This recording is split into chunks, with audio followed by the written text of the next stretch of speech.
Hello friend, আজকে momo recipe নিয়ে আবার চলে আসলাম। তো সম্পূর্ণ ভিডিওটা দেখো মোমো বানানি।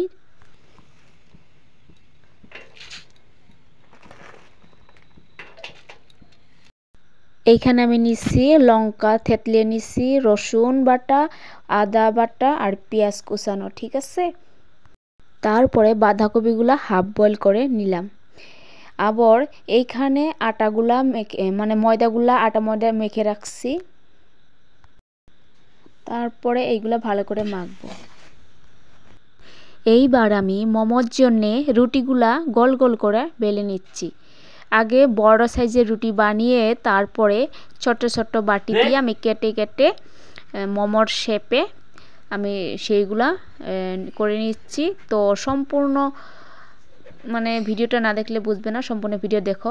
এইভাবে করলে তাড়াতাড়ি হয়, তার জন্য আমি এইভাবে করি।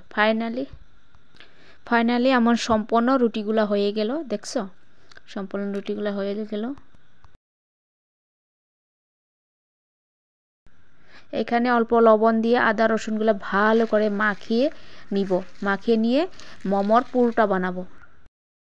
এই যে দেখো বন্ধুরা, আমি নিজ হাতে মোমোর শেপগুলো দিচ্ছি। কেমন হচ্ছে একটু কমেন্ট করবা প্লিজ, ঠিক আছে?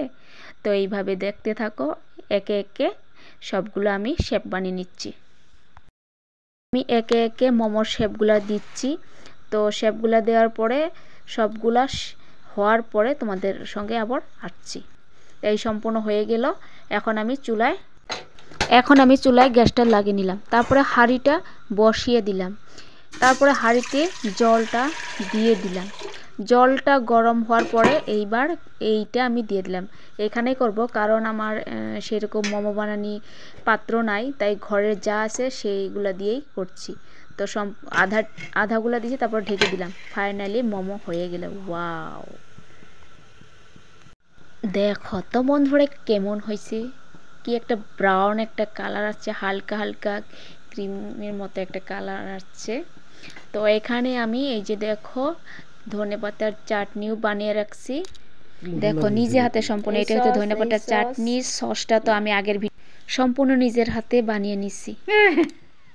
মালিকা হাই কো হাই।